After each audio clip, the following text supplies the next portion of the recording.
माता पिता अनमोल मोती हैं, पर जीते जी उनकी कोई कदर नहीं करता। मम्मी पापा को दुख देकर तुम कितने दिन सुखी रह सकते हो भाई।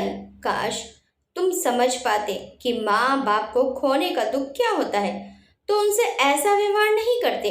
अपने जीजा जी को देखो, अरसा हो गया उनके मम्मी पापा को गुजरे, पर एक दिन भी ऐसा नहीं जाता जब उनकी कही गई कोई बात उठाकर उन्हें याद नहीं करते। भाई, मम्मी पापा जितने दिन हैं धरती पर उन्हें प्यार और सम्मान से रखो, ताकि उन्हें ये न लगे कि उनकी ज़रूरत अब किसी को नहीं है। दीदी, दुनिया में सबसे आसान काम है दूसरे को नसीहत देना, जो आप कर रही हैं। मुझे नसीहत करने से क्या फ़ायदा, क्योंकि आपने तो अपने सास ससुर के साथ समय गुजारा नहीं, जो आपको ये एहसास हो कि एक बहू को किन किन परिस्थितियों से गुजरना पड़ता है। तभी तो कनिका कहती भी है कि दूर बैठकर ज्ञान देना आसान है। एक बार मम्मी पापा को अपने साथ रखकर तो देखो 2-3 महीने, फिर समझ में आएगा उनके साथ रहना कितना मुश्किल है, कितना परेशान करते हैं। सीधे मुंह बात तक नहीं करते। एक दादाजी थे, कनिका को कितना प्यार करते थे। अभी तक कनिका उन्हें नहीं भूली। दादाजी का तो स्वभाव ही ऐसा था, वह तो सबको प्यार करते थे। मानती हूँ कि मैं शादी के बाद उनके साथ 2-3 महीने कभी नहीं रही हूँ, क्योंकि मैं यहाँ आकर उतने दिन रह नहीं सकती, और वो लोग मेरे पास वहाँ उतने दिन रहना नहीं चाहते। पर मेरे पास ज़्यादा दिन ना रहने का कारण भी तुम लोग ही हो मानिक। उन्हें तुम दोनों की, दोनों बच्चों की चिंता सताने लगती है। और रही बात दादाजी की, तो वो कनिका के आने के बाद रहे ही कितने दिनों, मुश्किल से साल भर। उस समय तक तो उसे पापा भी उतने बुरे नहीं लगते थे। खैर चलो, मान लेती हूँ अगर वो लोग 2-3 महीने मेरे पास रह गए और मैंने कोई शिकायत या परेशानी नहीं पाई, तो तुम मान लोगे ना कि तुम और कनिका गलत हो। मानी को कोई जवाब ना सोचता देख रत्ना फिर बोल उठी, मुझे पता है तब कनिका कहेगी बेटी के पास आराम से रहते होंगे, अपनी है ना तो परेशान नहीं करते होंगे उन्हें, उनके पास तो हंस बोल कर ही रहेंगे ना। बोलो, यही बात है ना मानिक। दीदी, मम्मी पापा गलत नहीं तो कनिका भी गलत नहीं है, पर सच बताऊं, उनकी वजह से कभी कभी मुझे परेशानी हो जाती है, गुस्सा आ जाता है, जबकि मैं बहुत कम देर तक घर पर होता हूँ। तो तुम सोचो, कनिका 24 घंटे उनके साथ होती है, उसे कितना कुछ सहना पड़ता होगा। एक तो उस पर बच्चों की जिम्मेदारी, ऊपर से मम्मी पापा। तुम कहती हो वो हमारी और बच्चों की वजह से 10 दिन में ही तुम्हारे पास से आ जाते हैं, पर बच्चों से तो कभी कभी हंस बोल भी लेते हैं, पर मुझसे ज़रूरतें आने पर और कनिका से तो जब बहुत ज़रूरी हो तभी बात करते हैं। बताओ, वो नौकरानी है क्या? उसके कुछ अरमान, कुछ जज्बात नहीं है क्या? और इस हालात में मैं अपनी पत्नी की परेशानी नहीं समझूंगा तो कौन समझेगा? एक बार मम्मी पापा की भी तो परेशानियां पूछ लिया करो भाई। जिस तरह तुम इकलौते पति हो, वैसे ही इकलौते बेटे भी तो हो।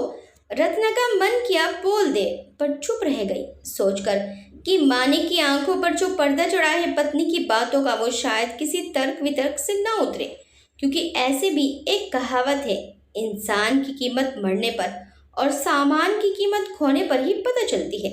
तो क्या? नहीं नहीं, भगवान करे मानिक और कनिका को पहले ही एहसास हो जाए और बाद में उसे पश्चाताप से ना गुजरना पड़े। कनिका जब शादी करके आई तो 3 बुजुर्ग थे घर पर, पापा, मम्मी और दादाजी। दादाजी उस उम्र में भी काफी एक्टिव थे। नई नई पोते की बहू आई थी तो खूब लाड जताते, और बाहर से जब भी आते कुछ ना कुछ लेकर आते। बहू नॉन वेज खाती थी, जबकि मम्मी पापा देखना भी पसंद नहीं करते थे, तो दादाजी चुराकर डब्बा लाकर बहू को देते और चुपचाप खा लेने को कहते। छोटी मोटी मदद भी कर देते, जब मौका पाते हंसी मजाक भी कर लेते बहू से। एक दिन बाथरूम में गिरे तो फिर कभी उठ ही नहीं पाए। दादाजी के बिल्कुल विपरीत पापा का स्वभाव, कम बोलना, खुद में सिमट के रहना। हंसी मजाक तो दूर, आज तक शायद ही उन्होंने ठीक से कनिका को देखा भी हो। और मम्मी तो सास है, सास तो खैर सास ही होती है। शुरू में कभी नॉनवेज का अंश या डब्बा देख लेती तो हंगामा मचा देती थी। बाबूजी, वो तो नहीं आई है, पर आपको तो पता है ना, मुझे उस गंध से भी उल्टी आती है, आप क्यों लेकर आते हैं घर पर? मैंने तो शादी के समय पर ही कह दिया था, मेरे जीते जी तो घर के चूल्हे पर नहीं बनेगा, ना ही मेरे घर में आएगा। बाहर जाकर खाना हो तो खाओ, क्या बहू, नई नवेली दुल्हन कहाँ बाहर जाएगी खाने? अच्छा लगेगा क्या? एक आध दिन ला दिया तो क्या बिगड़ गया? थोड़ा बदल जाओ ना तुम भी। पर ना मम्मी का बड़बड़ाना रुकता और ना ही दादाजी का अगली बार लाना। लेकिन कनिका मन में गांठ बांधती गई। हालांकि दादाजी के बाद भी मानिक डब्बे लाता रहा और मम्मी जी ने तो टोकना भी छोड़ दिया था। पर कनिका के मन में तो रोष का बीज पनप चुका था। मम्मी की घर संबंधी, रसोई संबंधी, बच्चों संबंधी सलाह नसीहतें शुरू शुरू में तो कनिका इग्नोर करती थी। बाद में मम्मी की कही बात का उल्टा करने लगी। मम्मी कहती, बहू, झाड़ू खड़ा नहीं रखते, अपशकुन होता है। फिर तो जब भी रखती वो झाड़ू खड़ा ही रखती।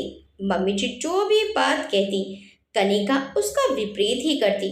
शुरू शुरू में मम्मी दो चार बातें बोल भी देती थी, पर बेअसर होता देख उन्होंने भी बोलना बंद कर दिया। अंतर्मुखी बनती गई पापा की ही तरह। मानिक भी सास बहू के बीच की जब कुछ सुन भी लेता तो मम्मी को ही छिड़क देता। मम्मी, रहने दो ना जैसे वो रहना चाहती है। अपने समय में आपने अपने मन की करी, अब उसका समय है। उसे भी उसके जीवन का भरपूर आनंद लेने दो। किसी की बेटी है, अपना घर अपने माता पिता पीछे छोड़ कर आई है। अब उसे भी अपने मन की करने दो ताकि उसे पीछे छूटी हुई चीजों का एहसास ना हो। फिर धीरे धीरे मम्मी एकदम पापा जैसी बन गई। किसी चीज से कोई मतलब नहीं रखती। तो अब कनिका को ये परेशानी थी कि दोनों को उनकी घर गृहस्थी से कोई मतलब नहीं। बस अपना काम समय पर होना चाहिए। खाना, नाश्ता, चाय मिलनी चाहिए। महीने की दवाइयाँ या ज़रूरतें पूरी होती रहें बेटे बहू से। अब बस इतना सा ही मतलब रहा। न कनिका न मानिक समझने को तैयार थे कि उनके ऐसे व्यवहार के लिए दोषी और कोई नहीं, वही दोनों हैं। उन्हें तो खराबी देखने और दोषारोपण करने की आदत लग चुकी थी और इसी का फैसला करने उन्होंने रत्ना को मायके बुलाया था। रत्ना तो हर बात समझ रही थी, पर क्या करे, उसे समझ नहीं आ रहा था। मम्मी पापा, अपमान के घूंट पी पी कर भी आप मानिक और कनिका के पास क्यों रहना चाहते हैं ये तो मैं नहीं जानती, पर एक बेटी के रूप में मुझे ये सब बर्दाश्त नहीं। पानी सर के ऊपर जा चुका है, इसलिए अब आप लोगों को मेरे साथ चलना ही होगा और सोच कर चलना होगा कि अब आप लोग तब तक यहाँ नहीं आएंगे जब तक ये दोनों आपको आदर से नहीं लिवा लाएं। रत्ना ने मम्मी पापा को कह ही दिया। इस बार बेटी की बात का ज्यादा प्रतिवाद नहीं किया। दोनों ने तैयार हो गए और रत्ना के साथ उसके घर आ गए। कुछ ही दिनों में मम्मी का मुरझाया चेहरा फिर से खिलने लगा और पापा के चेहरे पर भी तनाव की जगह सहजता आने लगी थी। दोनों आपस में भी बात करते, हंसते बोलते। 3 महीने होने को थे। कनिका ने तो कभी फोन तक नहीं किया था, पर एक दो बार मानिक का फोन आया था। रत्ना ने फोन ही नहीं उठाया। इतना कुछ होने के बाद भी मम्मी पापा अक्सर उससे मानिक, कनिका और बच्चों का हाल चाल पूछते तो रत्ना भी उन्हें कह देती सब बढ़िया है। एक दिन सुबह से शाम तक 7-8 बार मानिक का फोन आ गया। तो था तो आखिर भाई ही। रत्ना का मन घबरा उठा कि क्या बात है और उसने फोन उठा लिया। बोलो, बार बार फोन क्यों कर रहे हो? कड़े शब्दों में ही बोली रत्ना। नाराज ही रहोगी? अपने भाई का हाल भी नहीं पूछोगी? हाल क्या पूछना, तुम्हारे ऊपर तो जो बोझ था, जो परेशानी थी वो तो हट गई, तो अच्छे ही होंगे ना। अब तो कोई दिक्कत, कोई परेशानी होनी ही नहीं चाहिए, बल्कि अब तो मजे के दिन कट रहे होंगे। दीदी, जिसके नसीब में दुख और परेशानी लिखी हो, एक कारण बदल जाए तो दूसरे कारण से आ जाती है। कनिका बहुत बीमार है दीदी, 1 महीने से बहुत ही ज्यादा तबीयत खराब है उसकी। क्या हुआ? उसके पिता नहीं रहे, जिसके कारण वे डिप्रेशन में चली गई है। ना हंसती है ना बोलती। अच्छा, जाने की उम्र तो नहीं थी उनकी, क्या हो गया था? पिता के बारे में ऐसी बात सुनकर रत्न की संवेदनाएं उमड़ ही आई। Road accident. कनिका के जन्मदिन पर आ रहे थे, उसके लिए केक और गिफ्ट लेकर ट्रक की टक्कर से उनका एक्सीडेंट हो गया। कनिका का कोई भाई नहीं था, माँ और छोटी बहन ही थी। पिता से बहुत लगाव था उसका। हर पर्व, त्योहार, बर्थडे में वो कनिका से मिलने उसकी फेवरेट चीजें लेकर आते ही थे। जाहिर सी बात है, बहुत बड़ा सदमा था ये उसके लिए। बहुत बुरा हुआ भाई, ये तो क्या कह सकती हूँ, संभालो उसको। नहीं संभाल पा रहा दीदी, बहुत अकेला पड़ गया हूँ। पूरा घर और बच्चे सब अस्त व्यस्त हो गए हैं। डॉक्टर ने कहा है दवाइयाँ जारी रखो, माहौल बदलो, शायद सुधार आए। कनिका की मम्मी और बहन भी आई थी, पर उन्हें देखकर उसकी हालत और बिगड़ गई तो वो वापस चली गई। खैर, देखता हूँ। मम्मी पापा से बात करने का मन कर रहा था, पर किस मुंह से बात करूं उनसे, तो सोचा तुमसे ही बात कर लूं। मानिक हताश स्वर में बोला। फोन रखने के बाद रत्ना ने ये दुखद समाचार मम्मी पापा को भी बताया। रत्ना, हमें जाना चाहिए अभी वहाँ। मम्मी तो कनिका का हाल सुनते ही बोल पड़ी। नहीं, तुम कोई डॉक्टर हो या तुमसे कौन सा प्यार है कनिका को? रत्ना सपाट लहजे में बोली। जो तुम्हें देखकर ठीक हो जाएगी वो। तुम्हारी मम्मी ठीक ही कह रही है बिटिया, हमें अभी बहू के पास होना चाहिए। उसने जो किया सो किया, वो तो बच्ची है, पर हम तो समझदार है ना। बेटे का घर बिगड़ने से बचाना होगा। अगर बहू को कुछ हो गया तो हमारा घर बिखर जाएगा। मानिक का क्या होगा, बच्चों का क्या होगा? पापा भी बोल पड़े। पर आप लोग करेंगे क्या वहां जाकर? जादू से ठीक करेंगे क्या उसे? नहीं, उसके अंदर प्यार, नफरत, गुस्सा, खुशी जैसी सारी भावनाएं दब चुकी हैं। मानती हूँ हमें देखकर उसे खुशी नहीं होगी, पर नफरत या गुस्सा ही आएगा तो भावनाएं वापस लौटने लगेगी ना उसमें। इसलिए हमें जाना होगा। मुझे बहू माँ माने ना माने, मैं अपना फर्ज कैसे छोड़ दूं बेटी? और फिर मानिक का घर, खुशी और बच्चे उसी से तो हैं।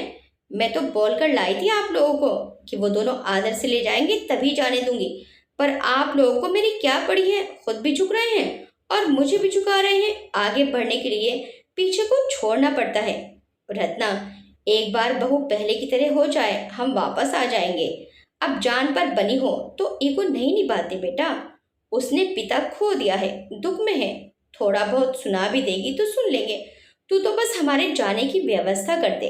रही बात झुकने की, तो संतान के खातिर ही झुकता है सर माँ बाप का। थोड़ा झुकने से कुछ अच्छा हो रहा हो तो झुक जाना चाहिए। वैसे भी बच्चे अपनी जिम्मेदारी से भाग सकते हैं, पर माँ बाप की जिम्मेदारियां कभी खत्म नहीं होंगी, ना होनी चाहिए। रत्ना उन्हें भेजने की तैयारी में लग गई, पर जाने क्यों उसका मन कह रहा था इस बार उसकी पंचायत की जरूरत नहीं पड़ेगी। मम्मी पापा ने जिस तरह कनिका को माफ कर दिया, कनिका भी अपना मन साफ कर लेगी। काश ऐसा ही हो। अगले दिन सुबह सवेरे ही मम्मी पापा घर पहुंच गए। घर पहुंचकर ढोल बेर बजाई तो कुछ देर बाद मानिक ने दरवाजा खोला। सामने मम्मी पापा को देखकर मानिक खुश हो गया और जल्दी से दोनों को प्रणाम करके चरण स्पर्श किए। पापा जी के हाथ से कपड़ों का सूटकेस और बैग लिया। फिर दोनों अंदर आ गए। मानिक भी उनके पीछे पीछे अंदर आ गया। अंदर आकर मम्मी पापा ने देखा कि पूरा घर अस्त व्यस्त था। हर जगह सामान बिखरा हुआ था। मैले कपड़ों का ढेर एक बिस्तर पर लगा हुआ था। दोनों बच्चों को जैसे तैसे करके मानिक ने स्कूल भेज दिया था और खुद भी ऑफिस के लिए तैयार हो रहा था।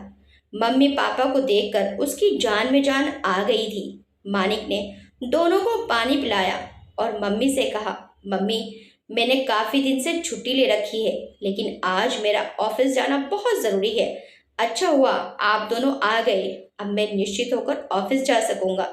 मम्मी पूछती हैं कि बेटा तुमने नाश्ता किया है या नहीं, तो मानिक कहता है कि नहीं मम्मी, मैंने बस बच्चों को दूध और ब्रेड दे दिया था।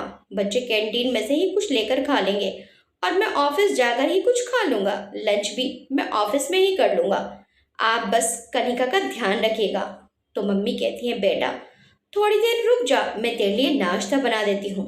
तो मानिक कहता है कि मम्मी आप रहने दीजिए, आप वैसे भी थक हार कर सफ़र से आए हैं, अभी आप आराम कीजिए। आप कहें तो मैं आपके लिए बाहर से नाश्ता ले आता हूँ। तो मम्मी पापा दोनों मानिक को मना कर देते हैं। मानिक ऑफिस के लिए निकल जाता है। मम्मी कनिका के कमरे में जाती हैं तो देखती हैं कनिका अपने बिस्तर पर लेटी हुई अपनी छत को एकटक निहार रही है। वे कनिका के पास बैठ जाती हैं। कनिका पर पहले तो कोई असर नहीं पड़ता। थोड़ी देर बाद वे मम्मी की तरफ देखने लगती है। कुछ देर तक देखने के बाद कनिका को कुछ हो जाता है और वे अपनी सास को देखकर रोने लगती है। पीछे पीछे पापा भी कनिका के पास आ जाते हैं। कनिका जब पापा को देखती है तो और भी ज्यादा रोने लगती है। पापा कनिका के सर पर हाथ रखते हैं और उसे दिलासा देते हैं और कहते हैं बेटा तेरे दो पापा थे, एक पापा गए तो क्या, एक पापा तेरे पास अभी भी हैं। पापा जो बहुत कम बोलते थे, परंतु आज उनके मुंह से निकले हुए शब्द कनिका के दिल को चीर गए। कनिका ने पापा का हाथ पकड़ा और उसे पकड़कर खूब रोई। मम्मी ने उसे दिलासा दिया, चुप किया। दोनों ने उसे इतने प्यार से समझाया कि वह काफी शांत हो गई। वे उसे कमरे से उठाकर बाहर आंगन में लेकर आए, उसे आंगन में बिठाया। फिर मम्मी उसके लिए अंदर से कपड़े लेकर आई और उसे नहाने के लिए भेज दिया। नहाने के बाद कनिका को काफी अच्छा महसूस हो रहा था। इतने कनिका नहा कर आई तो मम्मी ने नाश्ता तैयार कर दिया। तीनों ने मिलकर नाश्ता किया। आज पता नहीं कितने दिन बाद कनिका ने पेट भर के नाश्ता किया था। मम्मी पापा के आने से उसमें जान सी आ गई थी। उसे ऐसा लग रहा था कि मेरे पापा वापस आ गए हैं। कनिका की शादी को 10 साल हो चुके थे। लंबे समय तक जब हम किसी के साथ रह लेते हैं, नाराजगी चाहे कितनी भी हो, परंतु एक लगाव भी पैदा हो जाता है। नाराजगी भी वहीं होती है जहाँ ज्यादा प्यार होता है। परिवार के बीच रहकर चाहे हमारे अंदर किसी के लिए कितनी भी नाराजगी हो, परंतु परिवार में जब किसी के ऊपर संकट आ जाता है तो सब एक हो जाते हैं। कनिका को मम्मी पापा के आने से काफी सहारा लगा था। मम्मी सारे घर को समेटती हैं और अच्छी तरह से सफाई करती है। फिर दोपहर का खाना बनाती हैं। तीनों साथ मिलकर खाना खाते हैं। कुछ घंटों में ही कनिका की काफी तबीयत बेहतर हो चुकी थी। कनिका अब मम्मी पापा से अपने पापा की बातें भी बताने लगी और कभी मुस्कुराती और फिर एक ही पल में रोने लगती। मम्मी उसे सीने से लगा लेती थी। बच्चे भी स्कूल से आ चुके थे। अपनी माँ को हंसता बोलता देख और दादा दादी को सामने देख बच्चे भी खुश हो गए। शाम में मानिक आया। उसने कनिका और घर का रूप बदला देखा तो बहुत खुश हो गया और अपने मम्मी पापा से अपने किए पर माफी मांगने लगा। माता पिता से ही घर घर होता है। मैं ही जानता हूँ मैं पिछले कई दिन से कैसे मैनेज कर रहा हूँ घर को, कनिका को, बच्चों को और खुद को। मैंने आपको बहुत दुख दिए हैं, मैं उसके लिए बहुत शर्मिंदा हूँ। कनिका भी मानी के साथ मम्मी पापा से माफी मांगने लगी। मम्मी जी, पापा जी, सबसे बड़ी दोषी तो मैं ही हूँ। आज मुझे पता चला कि माता पिता का साया क्या होता है। माता पिता में से एक को भी खो दें तो दुनिया ही अधूरी लगती है। मैंने अपने पापा को खोया तब ये बात जानी। हमें तो अपने माता पिता को इतना प्यार सम्मान देना चाहिए कि वे हमारे साथ खुशी खुशी हमेशा साथ रहें, ना कि उनको दुख देकर खुद से दूर कर दें। ये सब बातें सुनकर मम्मी पापा ने कनिका और मानिक को गले लगा लिया। फिर उनका परिवार सुखी संपन्न परिवार बन गया। आपको ये कहानी कैसी लगी हमें कमेंट करके ज़रूर बताइएगा। वीडियो अच्छी लगी तो वीडियो को लाइक शेयर सब्सक्राइब करना मत भूलिएगा। मिलते हैं नेक्स्ट टाइम एक अच्छी सी कहानी के साथ। Till then bye bye.